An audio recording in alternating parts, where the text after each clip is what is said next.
Senhor? Amém. Por gentileza, segundo o livro dos Reis.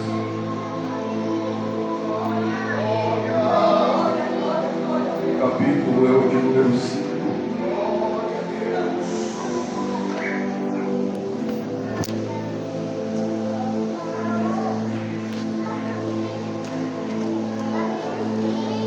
Versículo 1 a seguir. Deus abençoe a sua vida. Seja muito bem-vindo a esta casa de oração. Deus é fiel. Deus é fiel. Segundo o livro dos Reis, capítulo de número 5, versículo 1 a seguir, que diz assim: E Naamã, chefe do exército do rei da Síria, era um grande homem diante do seu Senhor, e de muito respeito, porque por ele o Senhor dera livramento aos sírios. Era este homem herói, valoroso, porém leproso. E saíram tropas da Síria, da terra de Israel, e levaram presa uma menina que ficou ao serviço da mulher de Naamã. Vamos ler de novo o versículo 1, e se você pudesse assentar com a Bíblia aberta, por gentileza. E Naamã, chefe do exército do rei da Síria, era um grande homem diante do seu Senhor, e de muito respeito, porque por ele o Senhor dera livramento aos sírios. Era este homem herói, valoroso, porém leproso. Toma o seu assento, glorifica, exalte o nome do Senhor.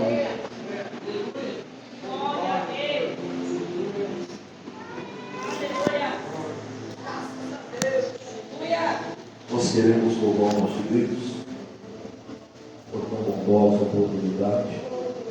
É uma alegria poder estar servindo a nossa casa, poder estar nesta noite sendo o mensageiro de Deus para a igreja. Deus é fiel. Também acompanha a nossa vida o peso da responsabilidade.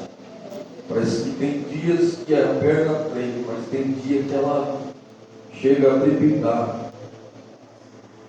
Eu sinto o temor de Deus aqui. Louvamos a Deus pelo pastor. Deus abençoe o pastor Edson, que tem conduzido essa obra de maneira excelente. Também a sua esposa, família. Deus seja louvado. Todos os nossos amigos obreiros, você que está aqui nesta noite, Deus seja louvado pela sua vida. Alguns membros, eu sei que você é um presente de Deus para esta igreja. Que Deus continue te abençoando. Pois é, Deus abençoe minha família. Nós estamos no segundo dia da campanha que fala sobre Naamã. E aqui nesse texto há em evidência um profeta, não porque ele quer, mas por causa da sua fidelidade com Deus.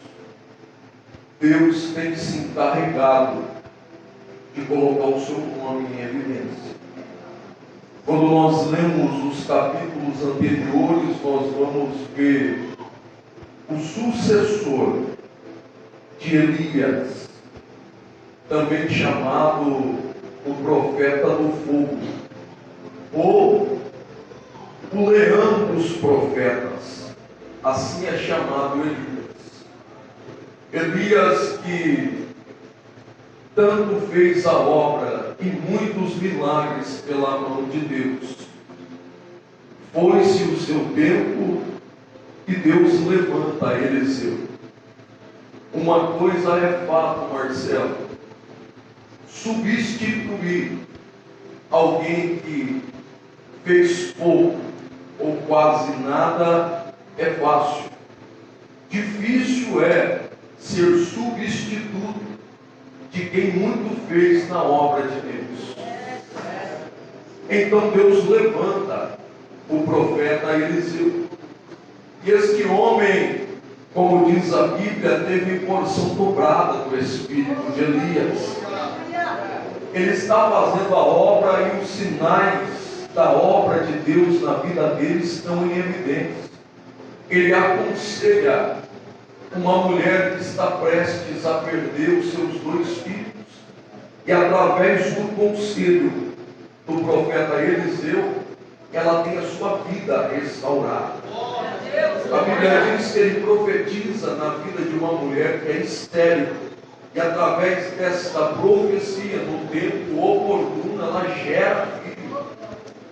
A Bíblia diz que o menino até chega a morrer, mas Eliseu, o homem de Deus, deita sobre a criança, ora, roga, e ela ressuscita. Por gentileza, olha para o irmão que está ao seu lado e diz para ele assim: ainda tem profeta na terra.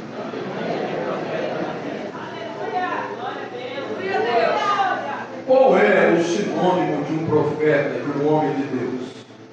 É alguém que está todos os dias na casa do Senhor? Não. É alguém que veste terno, gravata, prega, fala em línguas estranhas? Também não.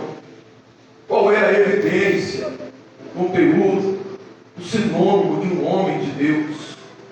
É alguém que compra e paga. É alguém que é casado com uma só mulher, ou mulher casada com um só homem. É alguém que diz sim ou não, cumpre com a sua palavra. Ele é perfeito, ela é perfeita, não é, tem falhas, mas procura ser justo na face da terra. Esta é a evidência de um homem de Deus. E por que eu estou falando isso? Porque o profeta Eliseu e Elias fizeram muitos milagres. Mas como foi dito no estudo de terça-feira, eu vejo a igreja cheia, eu me alegro, mas eu me alegro mais de ver a igreja cheia na terça-feira. E como foi dito na terça-feira sobre João Batista, foi um profeta cheio de Deus, porém ele não fez milagres nenhum. Então profeta não é chamado de profeta pelos milagres que ele faz. Profeta é chamado de profeta em nome de Deus pelo estilo, pela vida, pela conduta que ele carrega na sociedade. É por isso. Então está em evidência agora o profeta Eliseu. Diz o texto, capítulo 5, versículo 1, que nesta época existia um homem chamado Naamã. Se você tiver com a Bíblia aberta aí, você vai perceber, você vai ler e você vai ver. Eu quero pregar nesta noite subordinado a um tema: as 2 personalidades de Naamã. Eu vou repetir. Eu quero pregar sobre as 2 personalidades de Naamã. Então vamos lá. No versículo 1, a Bíblia vai dizer que Naamã, chefe do exército do rei da Síria, era um grande homem diante do seu Senhor, porque por ele o Senhor dera livramento aos filhos. Era um homem de respeito. Era este um homem heróico e valoroso. A história, presbíteros, poderia terminar por aqui. Esta frase poderia terminar por aqui. Naamã, o chefe do exército do rei da Síria, homem de respeito, valoroso, honrado, um grande homem diante do seu Senhor. Porém, a história de Naamã continua e o texto diz assim, vírgula, porém, leproso. Se fosse perguntar para alguém aqui, você queria ser um Naamã? Se o texto terminasse até a vírgula, todo mundo queria ser um Naamã, porque só tem elogios, só tem coisas boas na vida de Naamã. Mas depois da vírgula vem um porém que revela aquilo que só quem está dentro de casa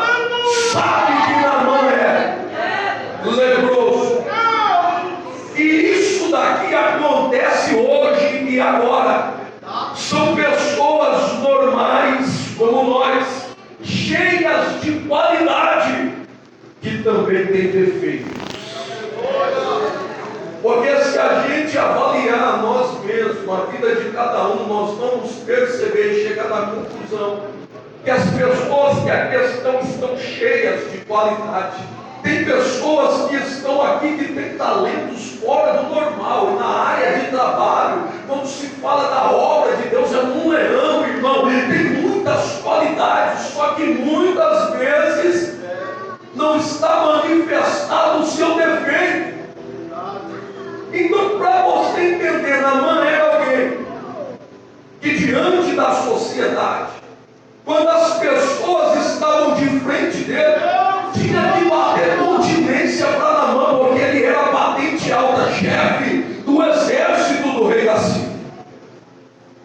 Porém, quando ele tirava a armadura, e isso daqui não é novidade para ninguém, ele mostrava a sua fragilidade.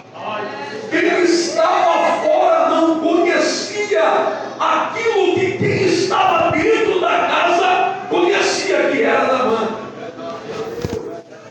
Mas o que nós temos que tomar cuidado é, e aqui vai o primeiro conselho, é para nós, meu irmão Alex, não deixar os poréns da vida, que estão os nossos defeitos, inutilizar as nossas qualidades. Porque tudo que o diabo quer é achar que nós não somos dignos de fazer a obra de Deus por causa dos nossos defeitos. Mas enquanto o diabo está apontando o dedo e jogando na cara o defeito, Deus está com a mão aberta dizendo: eu te chamei, filho. Para quem não sabe, a lepra é a ancianice nos dias de hoje, uma enfermidade que atinge a pele e os nervos. Ela causa fraqueza nas mãos e nos pés. No original, aquela palavra antiga, ou um palavrão que os antigos falavam, que hoje está sumindo do mapa, morfético, é alguém leproso.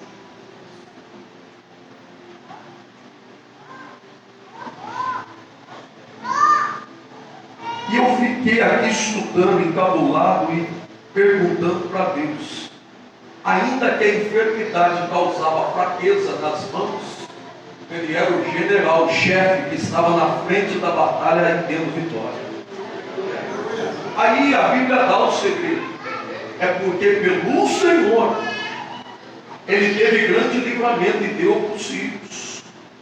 Com a mão de Naamã ele não ia ter nada, conquistar nada, mas através do Senhor, Deus estava dando vitória ao rei da Síria. Então vamos lá, olha para cá. Nós vivemos numa geração de Naamã que é leprosa, mas quer sair na rua perante a sociedade como patente alta. Nós estamos vivendo a geração de Naamã, que manda, mas não gosta de ser mandado. Gosta de dar ordem, mas não suporta ouvir conselhos. E quando você vai aconselhar a Naamã, ele diz: eu já sei. Quem é você para me dar ordem ou conselho? É uma geração que não suporta ouvir os danos da vida, ou chamado no dia de hoje a geração Nutella, aonde você fala um não para ele e ele perde a conta do serviço.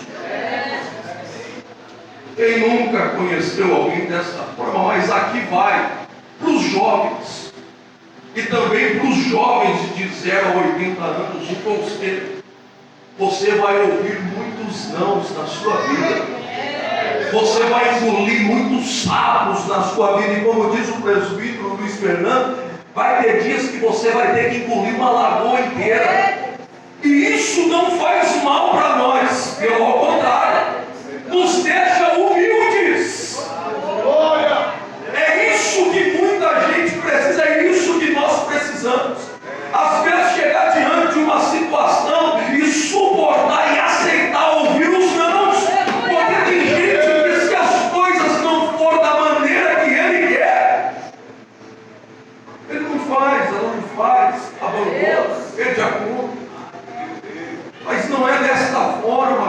coisas funcionam. Olhe para cá, a Bíblia diz que nesse contexto, uma menina foi tomada de Israel e levada à casa de Naamã para ser escrava de sua esposa. Que coisa linda isso daqui. Quem quer ser tirada da sua terra e ser levada para uma terra estranha como escrava? Ninguém quer. Mas tem propósitos de Deus, que é o próprio Deus permitindo que algumas coisas ruins aconteçam na nossa vida, para que nós entramos no propósito de Deus. E eu preciso lhe dizer, ela não era escrava da esposa de Naamã, ela era serva do seu chamado. Isso, eu vou repetir. Essa menina não era escrava da esposa de Naamã, ela era serva do seu chamado. Deixa eu falar algo para você. É por isso que algumas portas se fecharam. É por isso que às vezes a enfermidade chega. É por isso que às vezes algumas coisas ruins acontecem. É para que você vai para casa e profetiza e fala no nome de Jesus. Eu estou pregando para alguém que está passando por alguns processos na vida e duas vezes pergunta: por que, Senhor, está acontecendo isso? E Deus está dizendo: é porque você é servo do seu chamado. É Deus colocando alguém na posição que Ele quer, para que esse alguém venha fazer a vontade de Deus. E nessa situação, você seja um instrumento do céu na terra. Eu sei que tem alguém que está entendendo isso daqui. Eu sei que tem alguém que agora começou a entender o processo. O porquê de algumas perguntas está sendo respondido através da palavra de Deus. E é o próprio Deus permitindo que essa situação aconteça, para que você possa ficar no centro da boa, perfeita e agradável vontade de Deus. Então, neste contexto, tem uma menina. Ela está escrava da esposa de Naamã, mas ela é serva do seu chamado. E por mais que quem está passando por alguma humilhação, engolindo alguns sapos, ela está dizendo: ah, se o meu Senhor conhecesse o profeta que está em Samaria, ele o restauraria da sua lepra. Naamã então fica sabendo desse tal profeta. A esposa conta que ele quer conhecer. Naamã vai para Samaria. Porém, nós sabemos da história. Naamã está achando que o profeta vai colocar a mão na cabeça de Naamã e ele vai sair curado e está tudo certo. Não. Olhe para cá, por gentileza. Por que Deus trabalha desta forma? Porque nada adianta, presbítero Adenilson, presbítero Deilson, nós sermos curados de alguma enfermidade, se o nosso caráter ainda continua orgulhoso. Nada adianta entrar na igreja, ser liberto, a porta abrir, cair aqui dentro, falar em língua estranha, mas se quando sai para fora continua a mesma pessoa. Não adianta o drogado entrar lá dentro, receber mão na cabeça, alguém revelar o CPF, chassis do carro, RG, mas quando sai da mesma forma. Não adianta. Nós fomos numa pastelaria esses dias, e o irmão chamou nós e falou assim: você viu aquele irmão que ele está pregando, de repente ele chama uma irmã daqui, outra de lá, as duas não se conhecem, ele começa a contar uma história ali, ele revela, uma chora, a outra cai. O que você acha que isso daí é Deus? É Deus que está no negócio? Eu falei para ele: tem pessoas que têm esse dom, mas o X da questão não é se vai revelar, se vai cair. O X da questão é se vai mudar. Esse é o X da questão. Porque a palavra de Deus nos confronta todo dia. E aqui nós podemos funcionar no culto de quinta-feira, só que se sair para fora e ser a mesma pessoa velha, mentirosa, não adianta em nada. O que Deus queria com Naamã? Deus não queria só curar Naamã, queria mudar o caráter dele, porque se ele está muito orgulhoso na sociedade, Deus vai tratar com orgulho de Naamã. E ainda que ele não curasse, se Naamã chegasse humilde, para Deus já era o suficiente.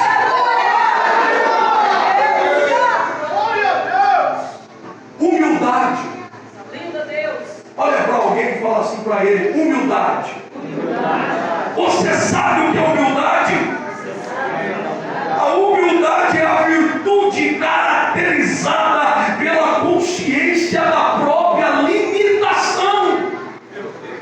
É nós reconhecermos que às vezes até consegue, mas é limitado.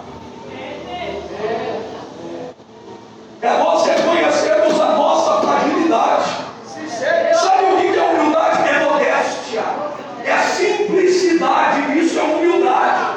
Sabe o que é humildade? É você saber fazer, ser perito, mas não usar esse argumento para humilhar ninguém. Sabe o que é humildade? Você ter a oportunidade de apontar o dedo na cara de alguém até humilhar. Você não vai fazer isso.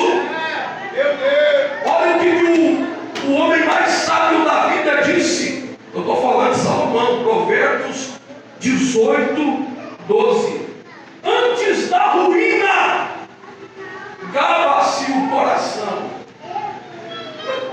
e diante da honra vai a humildade. Ou seja, é alguém que está se gabando, eu sou tal, eu faço, acontece. Se eu não pregar, o céu não desce. Se eu não cantar, o culto não flui. Se eu não tocar, não dar glória a Deus, parece que não vai estar muito enganado. Se tu não fizer, o Deus do céu se carrega de descer do mesmo jeito. A obra não vai parar por causa de nós. Se eu não quiser pregar, Deus levanta uma criança, uma menina, ela vem aqui na frente, canta o hino, o céu desce, alguém é batizado. Ninguém aqui é protagonista da igreja, irmão. Sabe o que é humildade?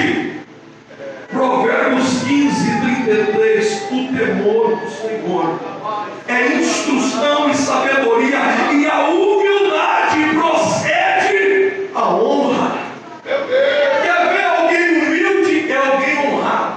É alguém missionário aberto, que está quietinho no canto, não quer nem ser citado, quer que os outros esquecem, mas sempre alguém se encarrega de lembrar o nome dela e falar o nome dele e honrar a pessoa. A humildade, ela antecipa a honra. Eu estou pregando para alguém que está passando por alguns processos, engolindo muito sal até algumas lagoas, e tu está falando: até quando, Senhor, eu vou aguentar essa humilhação? Mas Deus está dizendo: a humildade antecipa a honra. Foi Jesus quem disse: aquele que a si mesmo se exaltar será humilhado, mas aquele que a si mesmo se humilhar será exaltado. Precisa não colocar a tua carta na frente do seu propósito. Deus se encarrega de honrar. Precisa não colocar a chave na fechadura. Deus se encarrega de abrir a porta. Precisa não arrumar a porta com a mascula medicada. Deus se encarrega de fazer, irmão. E quando Jesus está falando isso, ele está falando com propriedade de causa. Sabe por quê? O Rei da Glória deixou o seu trono, se fez homem, se humilhou até na morte de cruz, levou tapa, levou cuspe, e não quis humilhar ninguém. Era humilde, era humilde, era humilde. Então Deus está ensinando uma lição para Naamã, e Naamã chega e pensa: vai colocar a mão na cabeça, vai orar e a lepra vai sair. Eu estou levando até alguns quilos de ouro. Vai ter recompensa. Mas esse profeta aqui não é comprado. Naamã chega, Eliseu nem sai. A ordem do profeta para o chefe do exército do rei da Síria é: vai descer o Jordão 7 vezes. Naamã não está entendendo, ele está dizendo: porventura, Abana e Farpar não são os melhores rios de Israel? O que eu vou fazer no Jordão? A título de informação, olha para cá, eu sei que hoje a mensagem está chata, está te dando sono, mas se mudar uma vida, a gente sai daqui contente.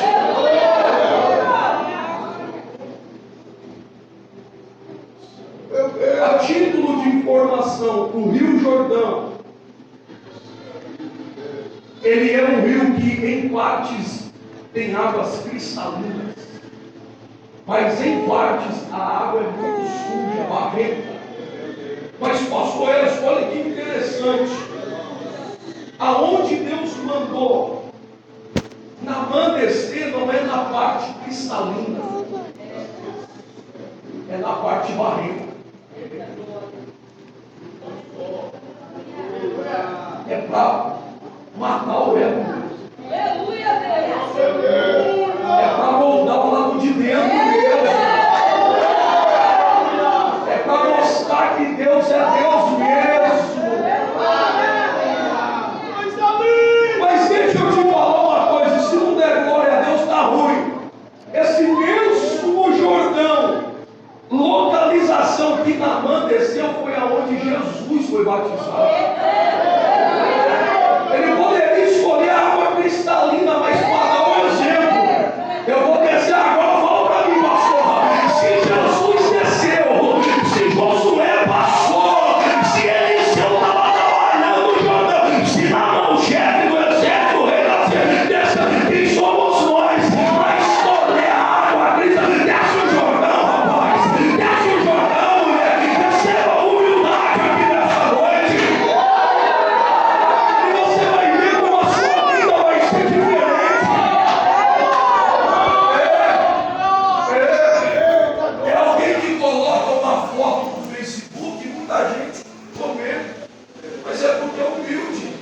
Vai o orgulhoso postar lá.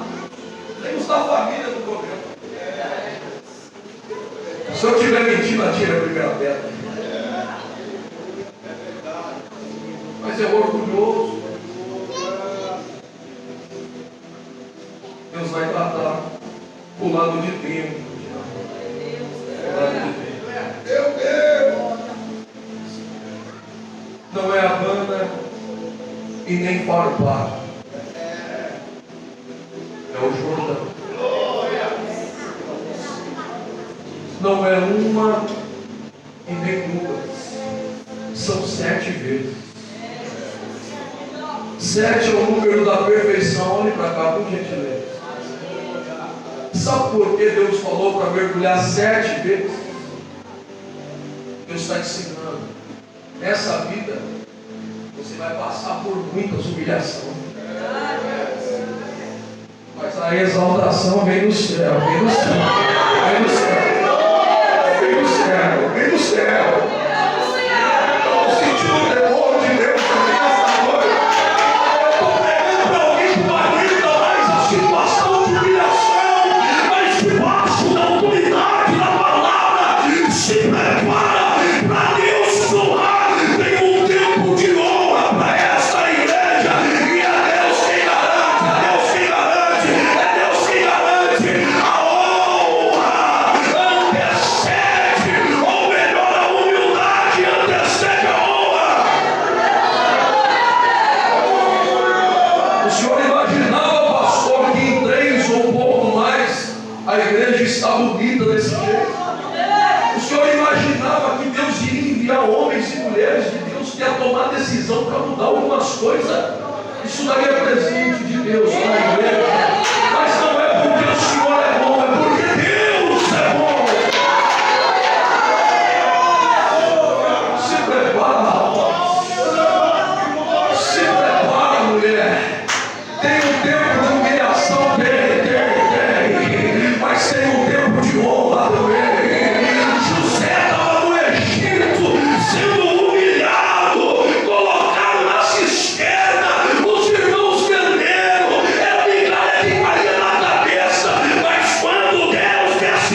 indo para o final. Mas pregador não precisava ser uma vez só. Deus podia. Mas Deus quer ensinar uma lição para nós.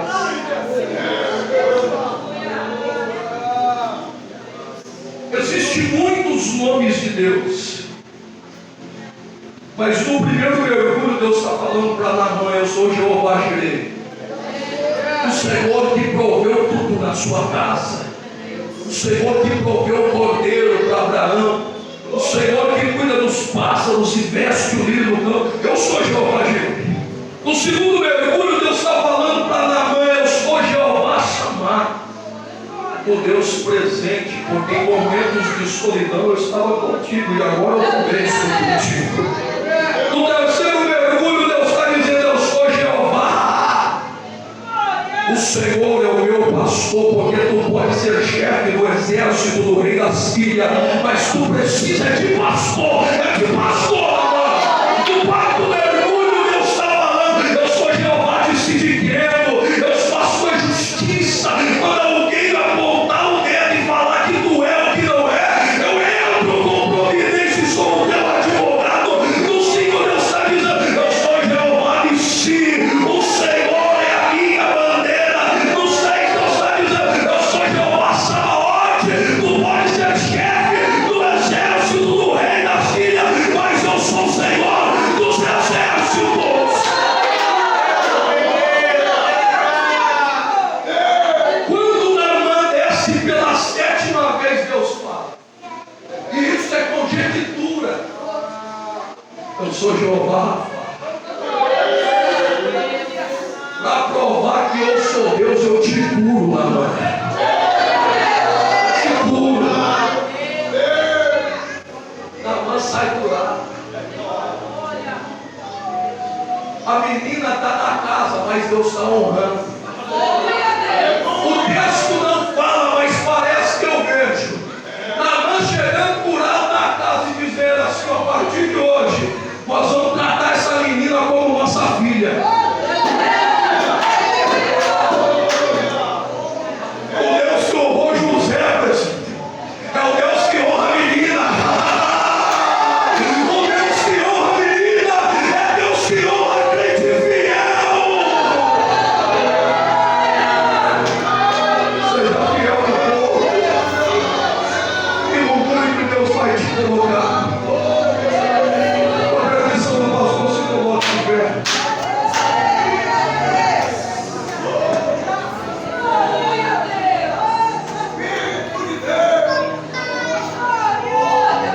Irmão Ronaldo, ela não era escrava da esposa de Naamã, ela era serva do seu chamado.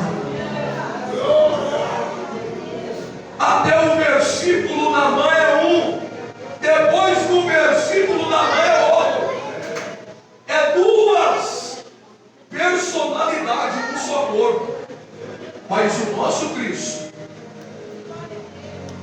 teve dupla divindade, humanidade. Ele era humano e divino, mas com uma personalidade só. Deixa eu ver se tu entendeu. Naamã era um com dupla personalidade. Na rua, chefe do exército do rei da Síria. Em casa, leproso. Na rua, ele mandava e desmandava. Em casa, alguém conhecia a sua fraqueza. Agora, Jesus, duas humanidades, a divina e a humana, duas naturezas, melhor dizer, mas ele não mudou a sua personalidade. Mesmo sendo homem, ele nunca quis ser Deus. É a graça do Espírito Santo. E para encerrar, olha que coisa linda. Toda nossa fé é traduzida na palavra graça. Porém, a graça só vem para os humildes.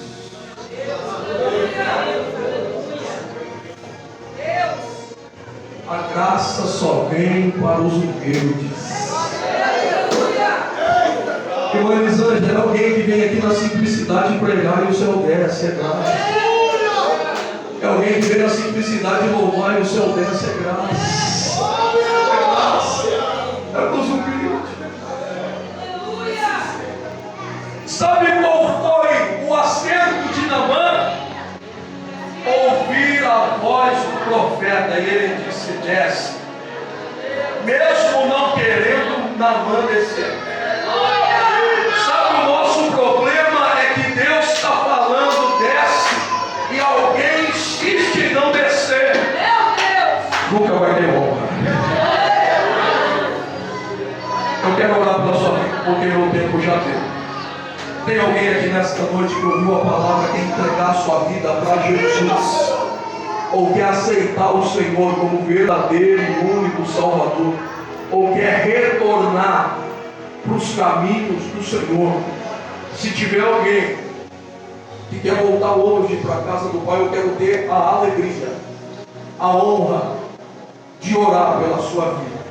Se tiver alguém, levante a sua mão, eu quero orar por você, que quer voltar para a casa do Pai,